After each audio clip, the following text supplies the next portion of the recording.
আজকের মূল আলাপে যাওয়ার আগে আমি আর একটা জরুরি আলাপ সেরে নিতে চাই। পার্বত্য চট্টগ্রাম নিয়ে আমার আলাপে একটা জিনিস বাদ পড়েছে, এটা বলে রাখা দরকার। যারা আগে দেখেন না ভিডিওটা দেখতে পারেন, এইখানে আমি মোটা দাগে আলোচনা করছি কিভাবে পার্বত্য চট্টগ্রাম সমস্যার সমাধানের পথে আগানি যায়। আসার কথা, আমি পাহাড় এবং সমতল সব জায়গা থেকে অভাবনীয় সাড়া পাইছি। তার মানে সারা দেশের মানুষের কাছে গ্রহণযোগ্য এমন সমাধানও আছে। যে ইস্যুটা বাদ পড়ে গেছিল সেটা নিয়ে আলাপ শুরু করি, তাইলে ভুলে যাই, বয়স হতেছে তো তাই। আসেন আল্লাহ নামে শুরু করি। একটা দেশ একটা অঞ্চল নিয়ে কি রাজনৈতিক অবস্থান নেয় সেটা তার সিদ্ধান্ত থেকে বোঝা যায়, তার আচরণ থেকে বোঝা যায়। যেমন ধরেন, কুমিল্লাকে বিভাগ করার দাবিকে হাসিনা প্রকাশ্যেই অস্বীকার করেছিল, কারণ খন্দকার মোস্তাকের বাড়ি কুমিল্লায়। আপা কুমিল্লার নামে আপা কু নাম দেব না, আমি কুমিল্লা আপা কুমিল্লা নামে না, আপা কুমিল্লা নামে আপা সারা কুমিল্লার আমি কুমিল্লা নামে দেব না, কারণ তোমার এই কুমিল্লা নামের সাথে মোস্তাকের নাম জড়িত, সেজন্য আমি দেব না। তোমরা যদি রাজি থাকো, ওই কুমিল্লা নাম নিলেই তো মোস্তাকের কথা মনে ওঠে। ভাববার পারেন কি ভয়ানক প্রতিহিংসা। পার্বত্য চট্টগ্রাম নিয়ে আমাদের আমলাতন্ত্র, আমাদের প্রশাসন, আমাদের সাধারণ মানুষ ঠিক একই রকম একটা ভাবনা ভাবে। সেটা প্রমাণ হইতেছে পার্বত্য চট্টগ্রাম হইতেছে পানিশমেন্ট ট্রান্সফারের জায়গা। সরকারি কর্মচারীদের পানিশমেন্ট ট্রান্সফার দেওয়া হয়, পার্বত্য চট্টগ্রামে যাওয়া পানিশমেন্ট। এটা আমাদের আমলাদের মেন্টালিটি। হ্যাঁ ঠিক আছে, এলাকার দুর্গম, ম্যালেরিয়া হয়, এখানে বাস করা চ্যালেঞ্জিং সমতল মানুষের জন্য, কিন্তু সমতলের মানুষ তো যায় ওইখানে, তাই না, বাস করতে। তাহলে ওই জায়গায় পোস্টিং কেন পানিশমেন্ট পোস্টিং হবে? ওটা কি বসবাসের অযোগ্য জায়গা? ওখানে যারা থাকে তারা মানুষ না, তারা বাংলাদেশি না? তার মানে দেশের ভূখণ্ডের মধ্যে এমন একটা জায়গা লাগবে যেটা বাস করলে সেটাকে শাস্তি বলে মনে হবে। এটা যদি মাথার পেছনে থাকে তাহলে আপনি কখনোই ওই অঞ্চলের উন্নয়ন বা উন্নতির কোনো পরিকল্পনা নিতে পারবেন না তো, কারণ তো ওইটা তো পানিশমেন্টের জায়গা। ওই জায়গায় তো আপনি লোক পাঠাবেন পানিশমেন্ট দেওয়ার জন্য, শাস্তি দেওয়ার জন্য। ওই জায়গাটাকে তো ভালো করবেন না আপনি। ওই জায়গায় কোনো উন্নয়ন পরিকল্পনা নিতে পারবেন না, কোনো উন্নতির কোনো পরিকল্পনা নিতে পারবেন না। আমি গ্যারান্টি দিয়ে বললাম, লিখে রাখতে পারবেন। আপনি যদি একজন পাহাড়ের বাসিন্দা হন, আপনার কেমন লাগবে বলেন তো? বাদ দেন যে আপনি পাহাড়ের বাসিন্দা, আপনার জন্ম ধরেন পঞ্চগড়, আপনি জন্ম থেকে জানেন এই পঞ্চগড়ে কেউ আসতে চায় না, কারণ কাউকে শাস্তিমূলকভাবে জোর করে পাঠানো হয় বাইরের লোককে। আপনার কেমন লাগবে তখন ভাবেন। অন্যদিক থেকে দেখেন, পার্বত্য চট্টগ্রামে একটা রাজনৈতিক অস্থিরতা আছে, তাই না? সে ঘর পড়ার মধ্যে আলু পোড়া দিয়ে খাওয়ার জন্য রেডি হয়ে আছে আমাদের বন্ধু রাষ্ট্র ইন্ডিয়া। সেই জায়গায় আপনি একটা দুষ্টু কর্মকর্তারে পাঠাইলেন, আপনার বিবেচনায় দুষ্টু, শাস্তি দেওয়ার জন্য। তো সে কি করবে? সে তো শত্রুর সাথে হাত মিলায় রাষ্ট্রের সাথে শত্রুতা করবে, ঠিক কিনা? এটা আমাদের রাষ্ট্রনায়করা চিন্তা করলো না, কারো মাথায় আসলো না যে এবার বুঝেছেন তো, ওনারা বুদ্ধিমান, উচ্চ শিক্ষিত হইলেও আক্কেল কম। বুদ্ধি, শিক্ষা, ডিগ্রি না থাকলেও চলে, কিন্তু আক্কেল না থাকলে গেল সারা। এইভাবে রাষ্ট্রের হোগা মারিছে শিক্ষিতরা। রাখাইন রাষ্ট্র হইতেছে, মায়ানমার রেজিম বদলাবে, রোহিঙ্গা ইস্যু আছে। পার্বত্য চট্টগ্রাম অঞ্চল আমাদের জন্য খুবই গুরুত্বপূর্ণ হয়ে উঠবে শিগগিরই। আমি ডক্টর খলিলুর রহমানের প্রতি দৃষ্টি আকর্ষণ করতেছি, জনপ্রশাসনে পার্বত্য চট্টগ্রাম প্রসঙ্গে একটা মৌলিক পরিবর্তন আনতে হবে। এইটা আপনার যে দায়িত্ব রোহিঙ্গা ইস্যুতে, তার সাথেও যুক্ত। আশা করি এটা আপনি করবেন। আপনারা জানেন উনি আমার গুরুজন এবং প্রিয়জন, ওনাকে আমি ব্যক্তিগতভাবে বলতেই পারি, কিন্তু এইটা এমন একটা জাতীয় গুরুত্বপূর্ণ ইস্যু যে এইটা আমি প্রকাশ্যেই ওনাকে আহ্বান জানানো সঙ্গত বলে মনে করতেছি। ডক্টর খলিলকে আমি আসলে কি কাজ করার আহ্বান জানাই, আসেন সেটা একটু শুনি। পার্বত্য চট্টগ্রামে আমরা আমাদের বেস্ট অফিসারদেরকে পাঠাবো, সেরা অফিসারদেরকে পাঠাবো, যারা শুধু তাদের পেশায় দক্ষ না, তারা হৃদয়বান মানুষ হবে। পার্বত্য চট্টগ্রামে গান্দা অফিসার যাবে না, দুষ্ট অফিসার যাবে না। ভালো অফিসার কেন যাবে ওইখানে? কারণ ওনাদের আমরা প্রণোদনা দেব। পার্বত্য চট্টগ্রামে পোস্টিংয়ের জন্য মূল বেতনের দ্বিগুণ প্রণোদনা হিসাবে পাবে যারা যাবে। জয়েন্ট সেক্রেটারি পর্যন্ত যাইতে হইলে পার্বত্য চট্টগ্রামে কম করিয়া হইলেও 2 বছরের সার্ভিস থাকার রেকর্ড থাকতে হবে। আপনি দেখেন, পার্বত্য চট্টগ্রামের চেহারা 2 বছরের মধ্যে পাল্টায় যাবে। পার্বত্য চট্টগ্রাম হয়ে উঠবে সবচাইতে শান্তির আর সমৃদ্ধির এলাকা। আমি চ্যালেঞ্জ দিলাম, লিখে রাখতে পারেন। এইবার আসেন আমাদের আসল আলাপ, প্রিয় বিএনপি নিয়ে কথা বলি। আপনারা জানেন আমি বিএনপির নানা ইস্যু নিয়ে আলাপ করতেছি, বিএনপির রাজনীতির সাথে আমার দ্বিমতের জায়গাগুলো তুলে ধরতেছি। বিএনপির অনেকে বলতেছেন যে আপনি জামাতের কথা বলেন না কেন, অনেকে ভাবতেছেন ক্যানপি নাকি বিএনপির পিছে লাগলো। ওই যে ওইটার মতো, ওই যে কইছিল না হানিফের পোলা, বারবার শুধু আমারই পিছে কেন? এই যে শুনেন, আর মানুষ পান নাই, বারবার শুধু আমার উপরেই, বারবার শুধু আমার উপরেই কেন কেন? দেখেন ভাই, আমি বিএনপির পিছনে লাগি নাই, বিএনপি আমার শত্রু না, আমি আমার মতো একটা বিএনপি দেখতে চাই। সেটা থেকে বিএনপি দূরে সরে যাইতেছে। আপনার বন্ধু যদি আপনার থেকে দূরে সরে যায়, আপনি তো বন্ধুকে সতর্ক করবেন কিনা, সেটা আমার দায়িত্ব কিনা বলেন। আপনারা চিন্তা করে দেখেন, আওয়ামী লীগ যখন ক্ষমতায়, আমার তো আওয়ামী লীগ করাটাই সবচেয়ে স্বাভাবিক ছিল, তাই না? আমার অ্যাডভান্টেজও ছিল, তো নানা অ্যাডভান্টেজ ছিল। আমি আওয়ামী লীগের যা যা ক্ষতি করছি দল হিসাবে, আমারে তার নিজের দলে নেওয়ার দরকার নেই, আমারে খালি থামায় চুপ করে রাখতে পারলে তাদের অনেক লাভ হইতো, ঠিক কিনা বলেন? ঠিক একইভাবে আমার তো এখন বিএনপি সমালোচনা না করে সাপোর্ট করে গেলে খুবই ভালো হইতো, আমার জন্য ব্যক্তিগতভাবে ভালো হইতো, তাই না? শীর্ষ নেতার সাথে আমি খুবই ভালো ব্যক্তিগত সম্পর্ক আছে, এখনো আছে। খালেদা জিয়া আমার স্নেহ করেন, বিএনপির একটা বিশাল কর্মী বাহিনী, আমার পাঠক দর্শক অনেকে আমাকে পছন্দ করেন। অপছন্দ যদি একজন করে না তা না, কিন্তু অনেকে আমাকে পছন্দ করে। কিন্তু তাই বলে তো আমি আমার দেশের গণমানুষের স্বার্থকে উপেক্ষা করতে পারি না। আজ যে বিএনপি দেখি, সেই বিএনপি তো আমরা চাই না। এই বিএনপির পাশে যারা ছিল, কেন তারা নাই সেটা জিজ্ঞেস করেন, নিজের আত্ম অনুসন্ধান করেন। আচ্ছা বলেন তো বিএনপি নেতারা, আপনারা কি জানেন আপনাদের কর্মীরা কি করতেছে? আপনি কি বিএনপির কর্মীদের কোনো পলিটিক্যাল কাজে এনগেজ করতেছেন? বাংলাদেশের রাজনৈতিক সংস্কৃতি না বদলাইলে তো বিপদ। আপনাদের রাজনৈতিক কর্মসূচি কি? মাঝে মাঝে কর্মীদের নিয়ে মিটিং করা, মিছিল করা, কালে ভদ্রে জনসভা করা, নিয়মিত টকশোতে যাওয়া, ফেসবুক গুতানো, আর দলের বিরুদ্ধে কেউ কিছু করলে দল বেঁধে ঝাঁপে পড়া। এই তো বেশিরভাগের কাছে রাজনীতি করাটা পেশা। এখান থেকে টাকা পয়সা ধান্দা সব কিছু করা যায়। যাই হোক, আর না আগাই আর কি, অনেকের কাপড় ধরে টান দিয়ে ফেলবো। রাজনীতি আর উপার্জনের ধান্দার দুইটা জিনিস এক না। আমি আর এটা নিয়ে কথা কইতে চাই না। যাই হোক, আজকে অন্তত কথা কইব না। রাজনৈতিক দলের আশেপাশে দুর্বৃত্তরা দল বাঁধে মাছির মতো, সেই জন্যই ভালো মানুষেরা আশেপাশে যায় না। এই যে দেখেন, মঞ্চে জিয়ার ছবি দিয়া, খালেদা জিয়ার ছবি দিয়া, এমনকি তারেক রহমানের ছবি দিয়া নর্তকী দেখেন, দেখেছেন? উঠে কি কেউ নাই যে কবে ভাইজান নর্তকী নিয়ে আইসা নিবার তো নাও, সাংস্কৃতিক অনুষ্ঠান করো, তোমার মতো করে করো। রাজনৈতিক দলের নেতার ছবি টাঙায় কে, আমার নেতার ছবি টাঙায় কে, জিয়ার ছবি টাঙায় কে, দেখবেন কোনো উত্তর নাই। কর্মীদের দোষ দেই কেন? খোদ তারেক রহমানের সভায় বিএনপির শীর্ষ নেতাদের উপস্থিতিতে ওখানে তো নর্তকী আনতে পারে না, কিন্তু ওই নর্তকীর মতো একজন আনছে রোবায়েত ফেরদৌস, জিয়া বন্দনা করিচ্ছে। দেখেন 1975 সালের বাকশালে 4টি পত্রিকা রেখে সমস্ত পত্রিকাকে বন্ধ করা হয়েছিল, গণমাধ্যমের কণ্ঠরোধ করা হয়েছিল। শুনলে অবাক হবেন, সেই সময়কার সাংবাদিকতা ইতিহাস পড়ে আমি দেখেছি সাংবাদিকরা মুদি দোকান দিচ্ছে, তারা হচ্ছে ভ্যানে দোকান দিয়ে তাদের জীবন জীবিকা। হাজার হাজার সাংবাদিক বেকার হয়ে গেছে। এই যে সাংবাদিকতা পেশার যে ডিগনিটি, তাদের যে মত প্রকাশ ভাব প্রকাশের স্বাধীনতা, এটা ফেরত নিয়ে আসছেন কে? একজন সামরিক শাসনের লোক হয়ে, সামরিক ব্যারাক থেকে এসে শহীদ প্রেসিডেন্ট জিয়াউর রহমান কিন্তু এই যে বহুদলীয় গণতন্ত্রের কথা আমরা বলি, বহু সংবাদপত্রের কথা বলি, বহু মতের কথা বলি, সেটা কিন্তু তিনি আমাদের জন্য নিশ্চিত করেছেন। বিএনপি পর্যন্ত শেষ, বিএনপি বিরোধী থাকার পরে যে নির্বাচন যেটা হয়েছে, সেই নির্বাচনটুকু যা হয়েছে ফাইন। এখানে খুব বেশি কারচুপি জালের কোনো সুযোগ ছিল না। এইগুলো আমার কাছে খুব গুরুত্বপূর্ণ। আমি যতটুকু দেখেছি ভোট যা হয়েছে মোটামুটি ভালোই হয়েছে।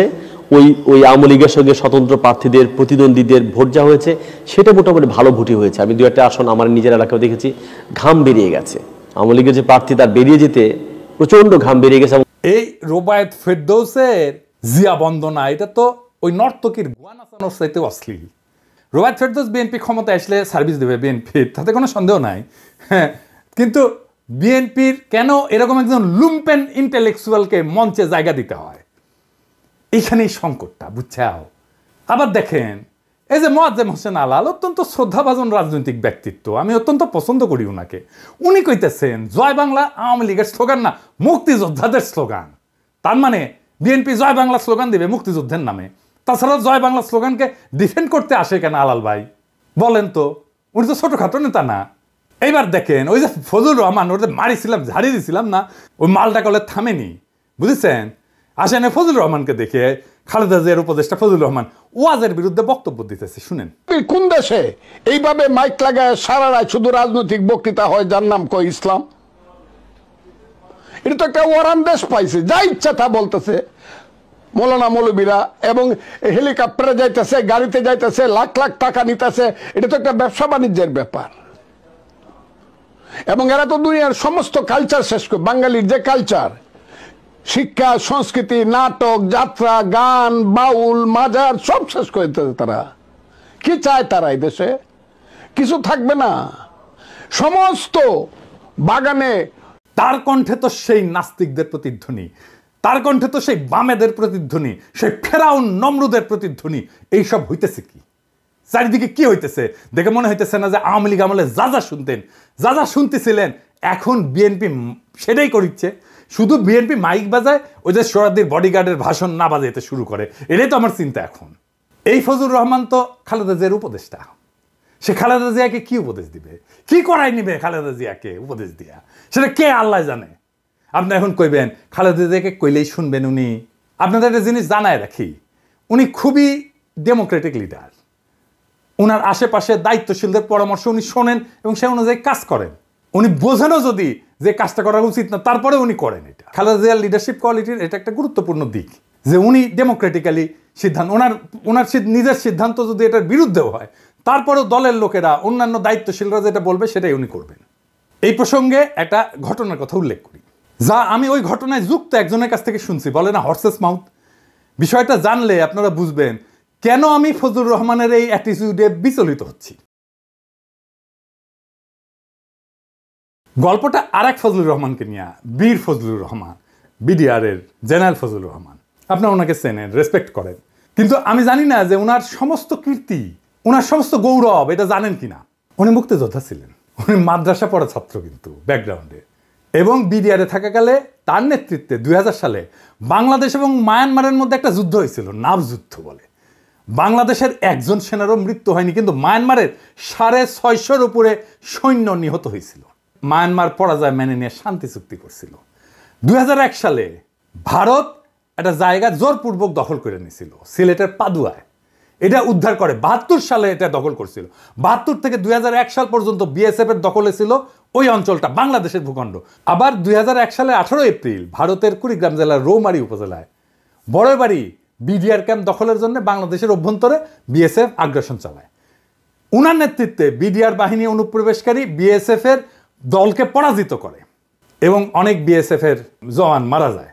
এবং বিএসএফ ওই ঘটনার জন্য এই জেনারেল ফজলুর রহমানকে বিশেষভাবে দায়ী করে। উইকিপিডিয়াতে একটা ঘটনা লিখিছে, ওই যে ফজলুর রহমানের কে নিয়া সুপু আছে না, ওই যে সুপু প্রেসিডেন্ট, বিএনপি প্রিয় প্রেসিডেন্ট আর কি। ওই যে 1975 সালে 20 আগস্ট সোহরাওয়ার্দীর বডিগার্ডের জয় বাংলা করে দেওয়ার প্রতিবাদ করতে গিয়ে গ্রেপ্তার হয়ে জেলখানায় নিয়ে যাওয়া হয়। সেখানে সে লিখিচ্ছে ফজলুর রহমান নাকি তার লাঠি মারতে মারতে কইছিল, এই বেটা তোর বঙ্ক বল্টু কোথায়। উনি লিখিছে, উনি নিজে লিখিছে, উনি লিখিছে উনি নাকি পাকিস্তানি ফেরত সামরিক অফিসার। এটা সুপু নিজেই লিখিছে, তবে এটা ভুল। আমি জেনারেল ফজলুর রহমানকে জিজ্ঞেস করেছিলাম যে ফজলুর ভাই এটা কি আপনি করেছিলেন, আমাকে পাশত লাথি মারিছিলেন? তো বললেন পিনাকি তোমাকে মনে হয় আমি এই কাজ করতে পারি। সুপু যার কথা লিখেছে সেই লোক হইতেছে 15 ইস্ট বেঙ্গল রেজিমেন্টের নাম হইতেছে ফজলুর রহমান ফারুক। উনি এখনো বেঁচে আছেন কিন্তু। আর উনি ফজলুর রহমান ছিলেন 10 ইস্ট বেঙ্গল রেজিমেন্টের, এবং বরং উনারে ডেকে আনা হয়েছে যে চুপপুরে ধরা হয়েছে, যাই উনি ছাড়াইছেন চুপপুরে। যাই হোক, উনি আর্মি থেকে কিভাবে বিদায় নিলেন এটা জানেন? আসেন সে আলাপটা করি। উনাকে বাধ্যতামূলক অবসরে পাঠানো হয়েছিল। পাঠাইছিল কে জানেন? কে জানেন? হাসিনা না, খালেদা জিয়ার সরকার। খালেদা জিয়াকে কয়েকজন জেনারেল এই বুদ্ধি দিছিল। কোন কোন ইন্ডিয়াপন্থী জেনারেল এই বুদ্ধিটা দিছিল তাদের নামটা বললাম না, আমি সবার নাম জানি। মনে রেখেন, এটা আমার জেস্টার অফ গুডউইল। বললে কলে সিপাহী জনতার মাইর খাইয়া ভত্তা হইয়া যাবেন, আমি কইলাম না। সেই জন্য ইন্ডিয়া পাদুয়ায় রৌমারিতে বীরত্বের বদলা নিল কি দিয়া? তারে বাধ্যতামূলক অবসর পাঠায়। কার হাত দিয়া? খালেদা জিয়ার হাত দিয়া। কি কি যুক্তি দিছিল ওই জেনারেলরা জানেন? আসলে এদের হচ্ছে মাদ্রাসা ঘৃণা। যেহেতু উনি মাদ্রাসা ব্যাকগ্রাউন্ড থেকে আসছে, সেই জন্য মাদ্রাসা এলিটরা পছন্দ। আমি এই জন্যই এলিটদের দেখতে পারি না। ভয়ঙ্কর মাদ্রাসা ঘৃণা এই এলিটদের মধ্যে। ও কইছিল যে উনি নাকি মডার্ন ওয়ারফেয়ারের কিছুই জানেন না, উনি মাদ্রাসা ব্যাকগ্রাউন্ডে। জেনারেল ফজলুর রহমানের মতো গৌরবজনক লড়াইয়ের ইতিহাস কয়জন জেনারেলের আছে বাংলাদেশ সেনাবাহিনীর? দেশের মাটি উদ্ধার কইরা দিল, দেশের সার্বভৌমত্ব রক্ষা করলো, আর তাকে পুরস্কৃত করা হলো বাধ্যতামূলকভাবে অবসরে পাঠায়।